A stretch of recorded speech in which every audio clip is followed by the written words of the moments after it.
and welcome to a new episode of Whip Count. I'm your host, Brianna Arthur. To kickstart our new season of Whip Count, I'm joined by the speaker, Representative Valerie Longhurst, and we have a few extra guests today. Patricia May. Alisa Schneidman. So, Speaker Longhurst, tell us, why are we all here today, and what message are you trying to convey for everyone? So today, I'm continuing my effort in breaking the silence. And I'm breaking the silence of children of alcoholics. 10 years ago, my mom passed away, and my mom had the disease of alcoholism, and my brothers and sister and I grew up with her alcoholism. And you don't understand the trauma that you have until after you get out of it and realize that, what you went through as a child and what you went through as a family, how it impacts your life. I knew when she passed away that I needed to speak out. It was a silent disease in our house. Nobody talked about it.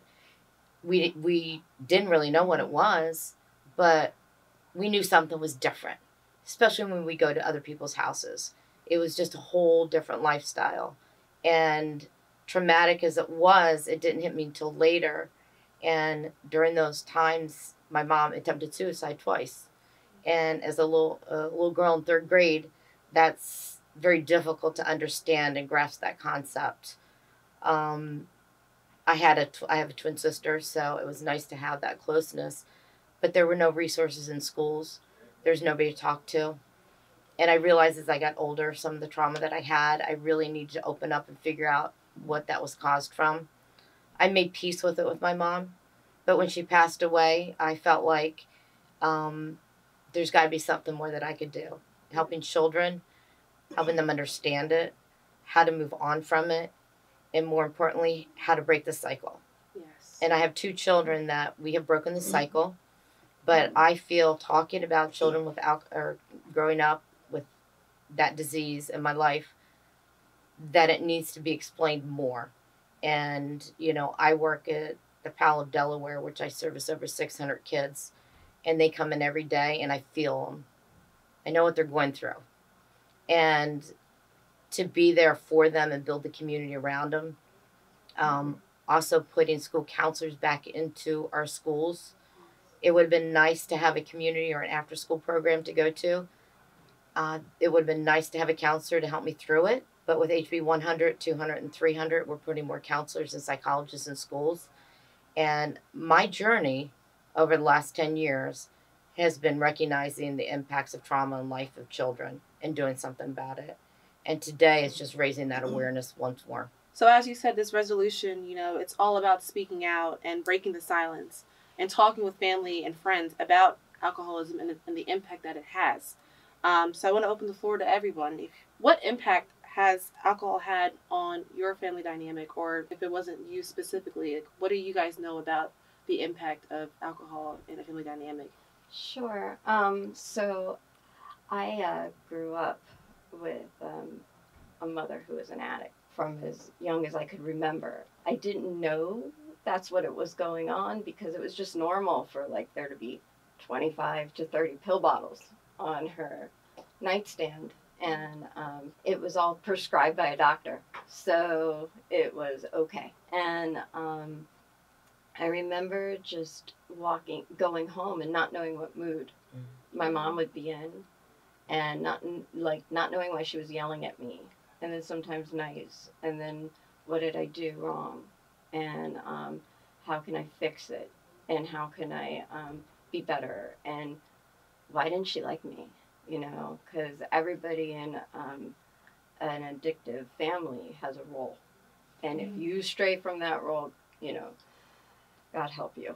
Mm-hmm. And it's so confusing.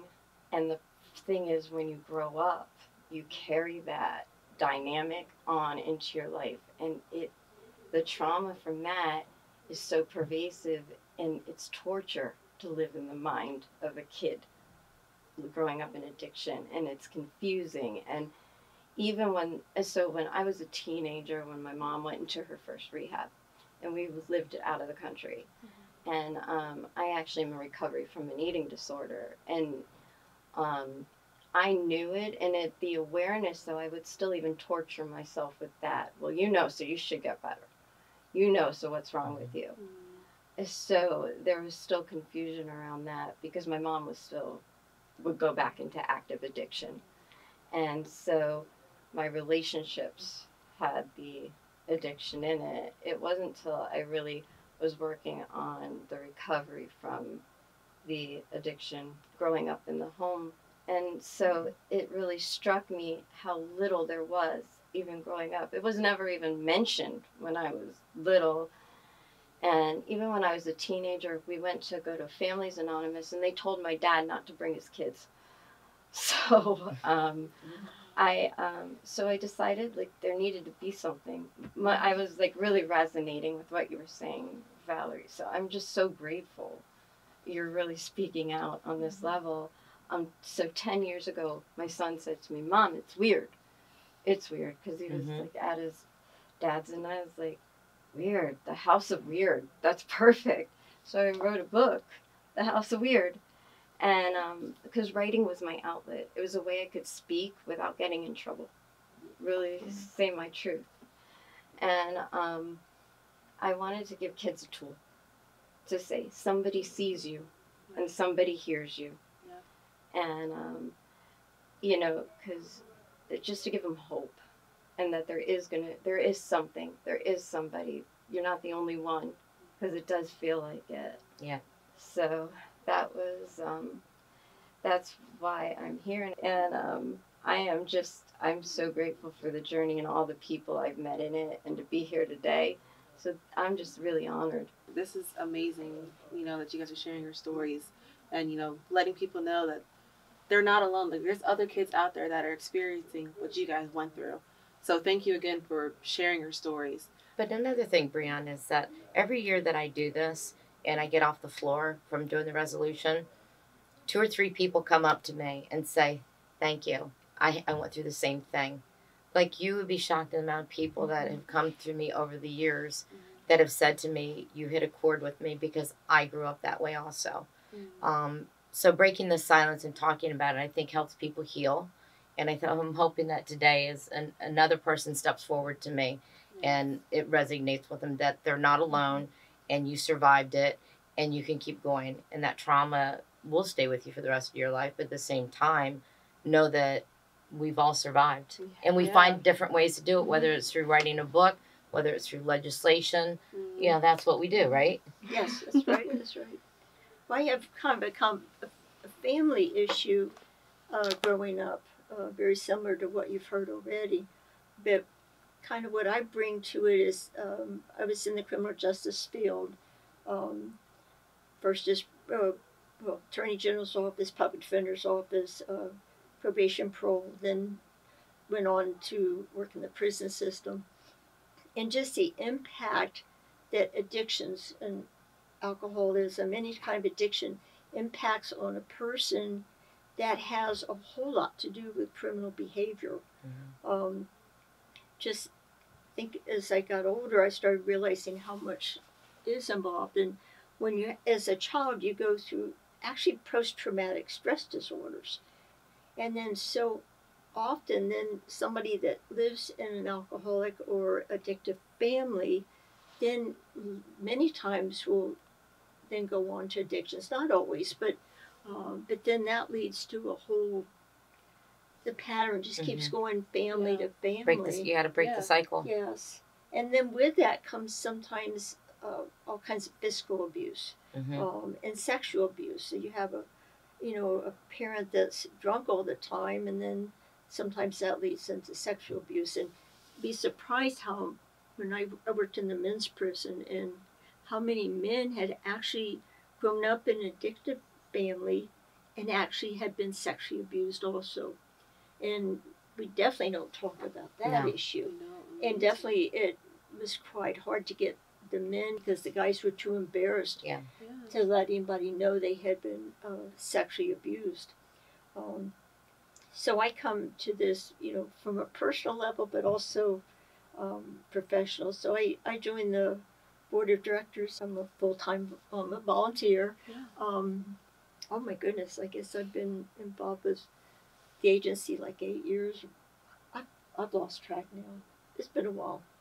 So 1 in 4 children under the age of 18 has been impacted in their lives of a parent that has alcoholism or addiction problems. So that's a large number. That's a large number. And, you know, not only that is that you see that a family of 4, one of those 4 children will have an addiction or an alcohol problem because that's the cycle that they're used to. So if we could talk about it, we can get the help, and we could raise awareness to break that silence and let the children know that go seek your counselor at school, go to after school programs and talk to people. And it's okay. It's okay. Right. You can talk about it because you need to talk about it, because you need to break that silence. And in the house, like you said, you came home, you know what you're going to get, you know, but if you stay out late, you know, hopefully, you know, things progress as the evening goes on. They're asleep. Yeah, they're asleep. I wanted to say that. They're asleep, and that's your safe place to come home and just say, okay, I know it's going to be a quiet time at this point, but, like, you don't know what you're in, you know, when you're a young woman and you're trying to grow up, or a young man, you know, you're trying to build your confidence. You got all the other stuff going on in your life, and not to have your support system at home can really change the direction of your life. 100%. Yes. And, you know, having school counselors, again, I'll say that over and over again, and having school psychologists in schools are important to me. That's a safety net to have those children that are going to get abused, because they do, and the children are dealing with it on a regular basis. Got to stop the cycle. Yeah. Break the silence. Yes, 100%. And, you know, as you all were saying, in a perfect world, after everything you guys just told me, in a perfect world, how would you end the cycle of alcoholic and or drug addiction in a family dynamic or in a family setting? Like, what would you guys love to see, or what do you guys envision in trying to, you know, reduce or break 100% that cycle, like I said, in the perfect world? Well, in the perfect world, I first of all, it's talking about it and educating the public about it. The second piece is it's going to happen, you know, and I keep saying this, upstream or downstream. Upstream is you solve it earlier. Downstream is incarceration, homelessness, addiction, and all that kind of stuff.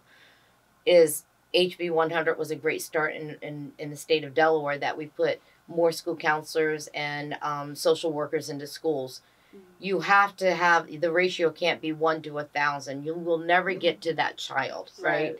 And I think we've made advances in the state of Delaware where we are putting more counselors and social workers into schools so that the kids have the resources that they need. We have to provide the resources, because if we don't provide the resources, they don't know. They don't know what they don't know. Yeah. But you do see through in school, they're disruptive. They don't come to school. Their grades are poor. You get held behind. When I was growing up, I was held behind. They put me back a year. And, you know, that's a child of an alcoholic. You know, my brother failed out of school. So all those things are real, and those are triggers that you could see in the school. Yeah. But if we have the resources that we can head them off, because their parents aren't capable of helping them, because they're you know, they don't know, right? So in the perfect world, I would have that ratio smaller. I second that, and I think there needs to be increased resources and more buffers in the trauma earlier. So, like, because you obviously can't stop what's there, but if you can buffer the trauma and allow kids to get in touch with who they are inside, like their inner self, they have that resource there, so they can have inner compassion. They learn that early. Unfortunately, the parent's not there, but they start to find that they have the resources in the safe space somewhere, and that's shown to help with trauma. So that, I think it's beautiful, and I think more resources, definitely. I second it. It's a very complicated situation. There's no easy, I wish there was an easy fix, but there isn't. Now, the part I play mostly is education. Just, I think sometimes if somebody can understand maybe why they think the way they do, or why they react the way they do, or I think it's not always understood how much it affects the whole family dynamics. And it's not just when you're a child, but it affects all your relationships alter your life. Mhm. Yeah. And it's very complicated of how it impacts on your life now. I mean, as an adult, so we have to really hit all age groups. Mhm. Yep.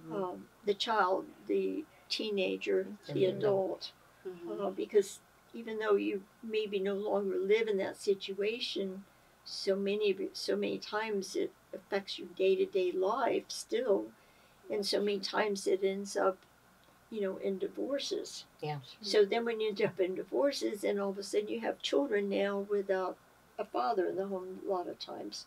So that brings its own issues. So it's just Break the cycle. that's Yeah. right. That's Break the exactly. cycle. Break the cycle. Yeah. That's it. Yeah. Break the cycle. Thank you again for joining me today. This is a really important topic, and I'm so, so glad that you guys are bringing this to light and, letting people know, hey, you are not alone. Take a look at us. We're here. We're here to help you in any way we can. And, your book, again, let them know, hey, read this book. I experienced it too. You're not alone. I hope this is another way that, this can be your outlet the same way as how it was for you. Yeah. Yeah. And there's writing, art, sports. There's so many ways. Avenues to self-heal. Yeah. And everybody on the house floor today will get a copy of the book, so we're excited so today we're spreading the education piece still. Yeah. Wonderful, wonderful. Well, thank you again for your time today. I appreciate it. From the Delaware House Democratic Caucus, this is Whip Count. Be sure to follow us on Facebook, Instagram, Twitter, and subscribe to our YouTube channel to stay up to date on all things happening in Legislative Hall. Until next time.